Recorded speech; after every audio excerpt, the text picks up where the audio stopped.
নমস্কার বন্ধুরা, মামনির পাকশালায় আপনাদের অনেক অনেক স্বাগত। আজকে তৈরি করব ব্রিকেট মাছ দিয়ে ঝিঙের পাতলা ঝোল। তাহলে চলুন তৈরি করে নেওয়া যাক ব্রিকেট মাছ দিয়ে ঝিঙের ঝোল। ব্রিকেট মাছ কিন্তু অনেকেই চিনতে পারেন না, সিলভার কাপ মাছের সাথে গুলিয়ে ফেলেন। ব্রিকেট মাছ চেনার সহজ উপায় হচ্ছে ব্রিকেট মাছের আঁশগুলো এরকম কালচে টাইপের হয়, আর সিলভার কাপ মাছের আঁশ কিন্তু ইলিশ মাছের মতন চকচকে হয়। ব্রিকেট মাছের আঁশ তোলা কিন্তু একটু কষ্টদায়ক, তাই প্রথমে চামচ দিয়ে ভালো করে আঁশটাকে ছাড়িয়ে নেব।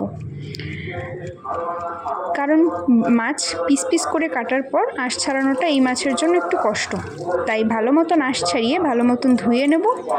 তারপরে মাছগুলোকে পিস পিস করে কেটে নেব। যারা এখনও ব্রিকেট মাছ খাননি, এভাবে কিন্তু অবশ্যই একবার রান্না করে খেয়ে দেখুন। স্বাস্থ্যদায়কও রান্নাটা এবং খেতেও বেশ সুস্বাদু। অবশ্যই ট্রাই করবেন আর দেখতে থাকুন আমি রান্নাটা কিভাবে করছি। এবার মাছগুলোকে কেটে নিয়ে ভালো মতন ধুয়ে নিতে হবে। মাছ ভালো মতন ধোয়া হলে মাছের আষ্টে গন্ধ কিন্তু অনেকটাই কম হবে।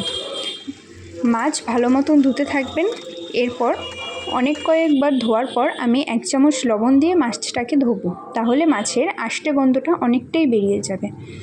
মাছে লবণ দিয়ে ধুলে যে কোনো মাছ দেখবেন একটা লালা টাইপের জলের মতন বেরোয়, সেইটা বেরিয়ে গেলে মাছ খেতে বেশ সুস্বাদু হয়। এবং মাছ লবণ দিয়ে ধোয়ার সময় দেখুন কীরকম ফেনা উঠছে। এভাবে মাছটা ধুয়ে নেবেন, তাহলে দেখবেন মাছটা কতটা পরিষ্কার হয়ে গেছে। নর্মাল যেভাবে আপনারা মাছ ধোন তার থেকে এভাবে ধুয়ে দেখবেন, দেখুন দেখতেই কতটা পরিষ্কার লাগছে মাছটা। এবার ধুয়ে রাখা মাছে আমি 1 চামচ লবণ আর 1 চামচ হলুদ গুঁড়ো দেব, আর সামান্য একটু তেল দিয়ে ভালো করে ম্যারিনেট করে নেব। মাছটাকে অনেক সময় ম্যারিনেট করে কিছু সময় রেখে দেব।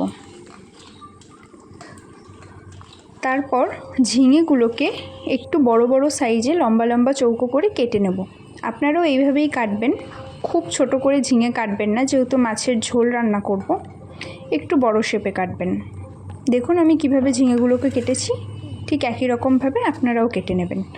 এবার এই মাছের ঝোলটা তৈরি করার জন্য আমি 3 টুকরো আদা নিয়ে নিলাম, আর 1 চামচ মতন গোটা জিরে। এই আদা আর জিরে বাটা দিয়েই কিন্তু মাছের ঝোলটা তৈরি করব।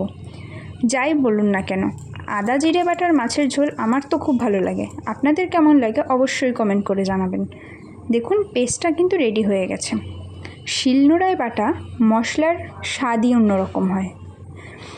এবার কড়াইতে হাই ফ্লেমে বসিয়ে দিলাম কড়াইটা। 50 ml মতন তেল দিয়ে দিলাম মাছ ভাজার জন্য। তেলটা ভালো মতন গরম হলে তারপরেই কিন্তু মাছটা দেবেন, না হলে কিন্তু কড়াইতে আবার মাছটা লেগে যাবে। প্রথমে মাছের মুড়োটা ভেজে নিলাম। মাছের মুড়োটা প্রথমে ভেজে নেব ভালো মতন, একটু কড়া করেই ভাজবো, না হলে হয়তো একটু অন্যরকম গন্ধ আসতে পারে। বেশ লাল লাল করে মাছের মুড়োটা ভেজে নেব।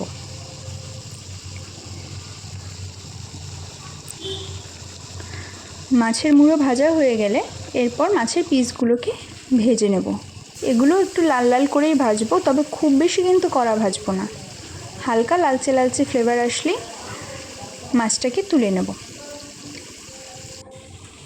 দেখুন আমি ঠিক এরকম লাল লাল করেই মাছের মুড়োটা ভেজে নিয়েছি। এবার মাছগুলো একদিকে লাল হয়ে গেলে আর একটু উল্টে পাল্টে নেব। দুদিকেই যখন লাল হয়ে যাবে তারপরে মাছটা তুলে নেব। রান্নাটা কিন্তু ট্রাই করবেন অবশ্যই, আশা করি ভালো লাগবে। ভালো লাগুক বা মন্দ লাগুক কমেন্ট করতে ভুলবেন না। এরপর এই মাছ ভাজা তেলের মধ্যে আরেকটু বেশি করে তেল দিয়ে 1/2 চামচ জিরে ফোড়ন দিয়ে দিলাম। জিরেটা বেশ একটু পোড়া পোড়া হবে। আমি একটা গোল চামচ দিয়ে জিরেটা ভালো করে নাড়াচাড়া করে সামান্য একটু ফোড়ন দেওয়া জিরে আর গরম তেলটা তুলে নেব। এভাবে তুলে রেখে দেব। এটা কিন্তু আর কিছুতে ব্যবহার করব না, পরে মাছের তরকারিতে দেব। এরপর বাটা মশলাটা আমি দিয়ে দিলাম। বাটা মশলাটা দেওয়ার পর একটু জলও দিয়ে দেবো তাতে। তারপরে মশলাটাকে কষাতে থাকবো। এবার 1/2 চামচ মশলায় লবণ দিয়ে দিলাম।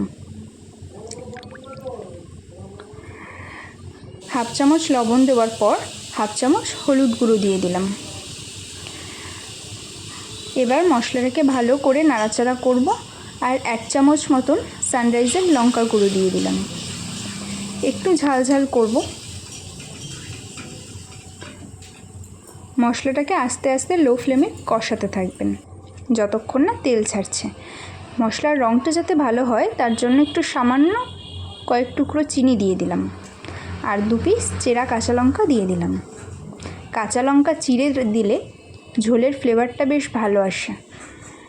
যেহেতু পাতলা ঝোল, খুব বেশি ঝাল খাবো না, তাই অল্পই দিলাম। এবার দেখুন কীরকম সুন্দরভাবে তেল ছাড়ছে। একটু মশলাটাকে আরেকটু কষাবো। এরপর কেটে রাখা ঝিঙেগুলো দিয়ে দিলাম। ঝিঙেগুলো দেওয়ার পর এর একটু নাড়াচাড়া করব কিছু সময়, যাতে মশলাটা ঝিঙের সাথে মিশে যায়। সামান্য একটু নাড়াচাড়া করার পর এবার আমি 1 মগ মতন জল দিয়ে দিলাম। খুব বেশি জল দেব না। ঝিঙে যারা খান না এভাবে কিন্তু অবশ্যই খেয়ে দেখবেন, কিছুটা সবজিও খাওয়া হবে, খেতেও ভালো লাগবে। এবার জলটা ফোটার পর ভেজে রাখা মাছগুলো দিয়ে দিলাম। যে তরকারিতে ঝিঙে দেবেন জলটা একটু কমই দেবেন, কারণ ঝিঙের থেকে খানিকটা হলেও জল বেরোয় ঝিঙেটা সেদ্ধ হওয়ার পর। এবার বেশ মাছটা দিয়ে দিয়েছি। এবার যত সময় মিশতে লাগে ঝোলটা উল্টে পাল্টে নেব মাছটা কিছু সময় পর পর। এবার যে মশলাটা আমি তেল আর জিরে ফোড়নটা তুলে রেখেছিলাম সেটা ঝোলের সাথে মিশিয়ে দিলাম। দেখুন আমাদের রান্না কিন্তু রেডি। খুব বেশি জাল দেবেন না, তাহলে কালারটা নষ্ট হয়ে যাবে তেল দেওয়ার পর। রান্নাটা কেমন লাগলো অবশ্যই কমেন্ট করে জানাবেন, আর লাইক, শেয়ার এবং সাবস্ক্রাইব করে দেবেন। সবাই অবশ্যই সুস্থ থাকবেন, ভালো থাকবেন।